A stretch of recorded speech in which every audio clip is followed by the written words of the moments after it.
Nagbabalik ang PTV Balita ngayon. Nag-alok ng mahigit 1,000 trabaho sa Finland ang Department of Migrant Workers, katuwang ang Embahada ng Finland sa isinagawang job fair sa isang mall sa Mandaluyong City.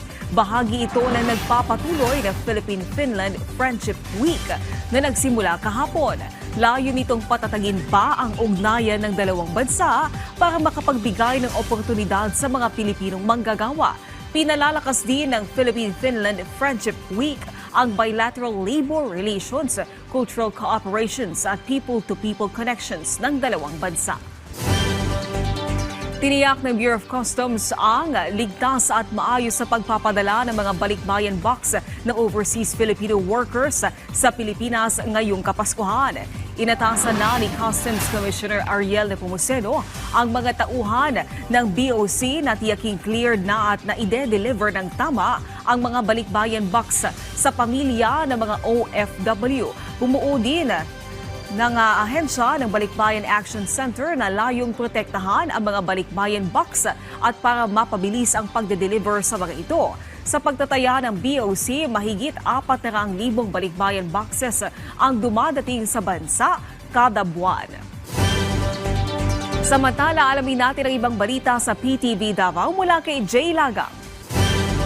Mayong adlaw na rescue sa mga otoridad ang duha ka mga minor de edad ato sa drug buy-bust operation netong Desyembre 2 ning tuiga sa Puro 15, Barangay 5-A, Davao City. Ang mga minor de edad, gilang sila alias Dang, 16 anyos nga residente sa San Pedro Extension, ug si alias Kaloy, 17 anyos nga residente sa Beverly Hills, Upper Exodus, Barangay 8-A. Nakumpiska gikan kanila ang usah ka pakete sa gituang pinaugang dahon sa marijuana ug lain pang 5 ka mga pakete sa gidudahang dahon sa marijuana. Ang mga nakumpiskang iligal nga droga mo kantirad sa kapin 370,000 pesos.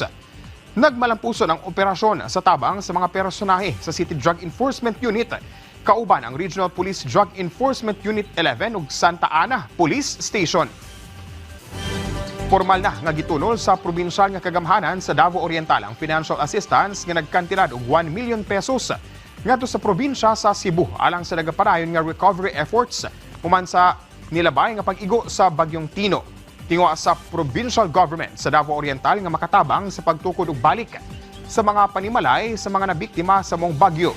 Pamatud sab kini sa bayanihan tali sa duha ka probinsya nga nabiktima na sa managlahing katalagman karong tuiga. Una nang nagpadala og 1 million pesos nga cash assistance ang Davao Oriental dihang giigog kusog nga linog ang Cebu Province netong bulan sa Setyembre ning tuiga. Ug dihang nasinati sa Davao Oriental ang Doblet earthquake netong bulan sa Oktubre, nagtunol sa 5 million pesos nga cash assistance ang Cebu Province alang sa mga naapektuhan sa pagtayog. Ug mo kadto ang mga nagunang balita dinhi sa PTV Davao. Ako si Jay Lagang. Mayong adlaw. Daghang salamat Jay Lagang.